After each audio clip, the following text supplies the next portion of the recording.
All right. Catholicism, Lutheran, non-denominational Christianity. So I've been the Protestant, and I've been the Roman Catholic. Evolved towards Judaism. That's a whole story in 2012 for me when I began my spiritual awakening and actually had a stroke from it. And then moved into Messianic.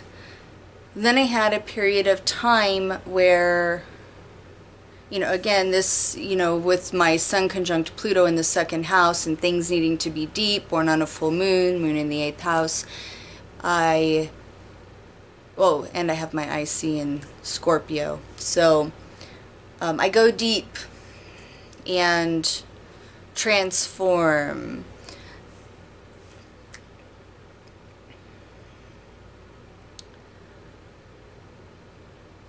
I basically went through every religion I could get my hands on and followed the golden thread of truth. Because there is one truth. There is one mind. There is one God.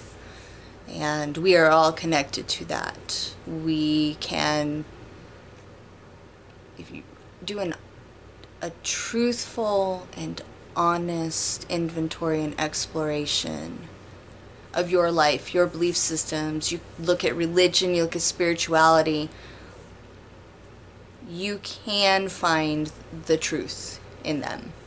They began pure. I believe that they have been twisted and they are now man-made, and it's all about controlling. It's a patriarchal society from the Piscean age and duality, which we are moving out of and into the Aquarian age. So,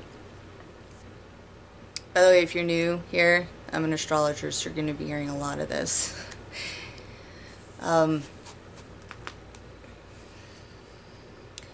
So I was explaining my altar and shamanism.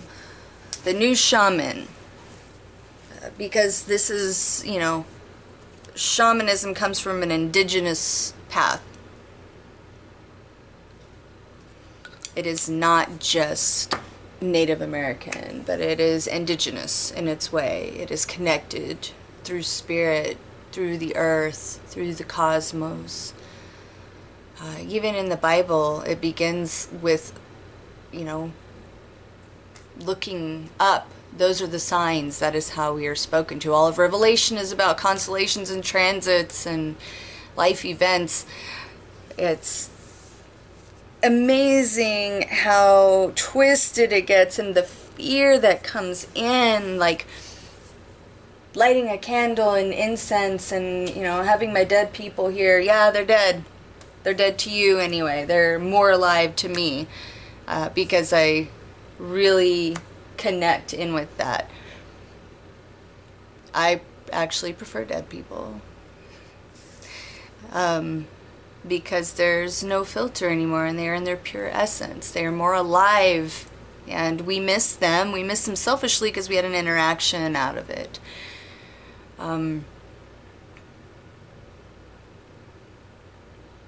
But even, if you looked at the first video where I described what it's like to be an 8th house person and how that has contributed to my path in shamanism, to be shamanic, it is a journey of self-inner exploration. It is not there for you to experience deprivation or to feel sorry for yourself, but it is truly the path of the phoenix. It is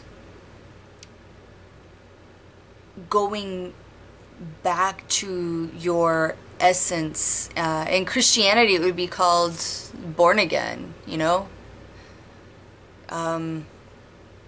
It is the eightfold path in Buddhism. Thank you to my friend Diana for teaching me that.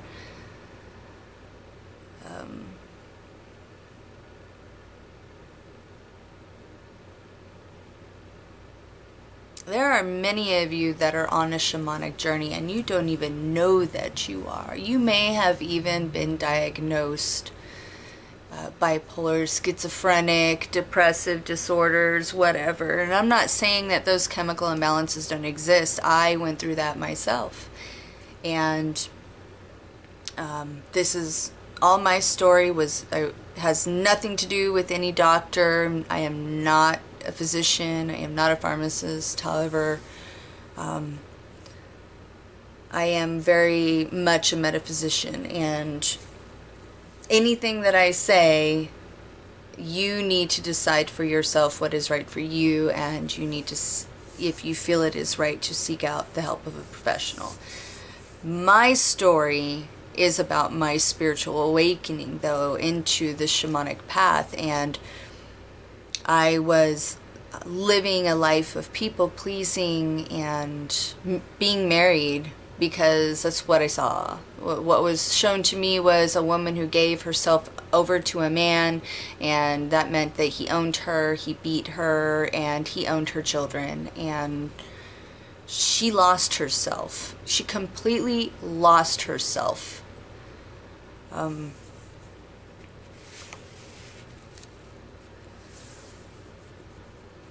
So I get to share some wisdom from an amazing man that I adore, and I was talking to him about, I feel that this life has been one where I get to break all of these karmic and generational ties and curses so that my children don't have to carry that on to the next generation. And he said, when you break the right chain, you only have to do one. Where I was under this belief that I had to just keep suffering and taking it and breaking this bond and this tie, and I was doing ceremonies and all kinds of crazy stuff. But truly, honestly, when you break the one lie that has kept you from realizing your true potential, then they all dissipate. And I have been given the gift and honor of this journey of going deep and not being afraid of it, so that I can find those root causes and belief systems.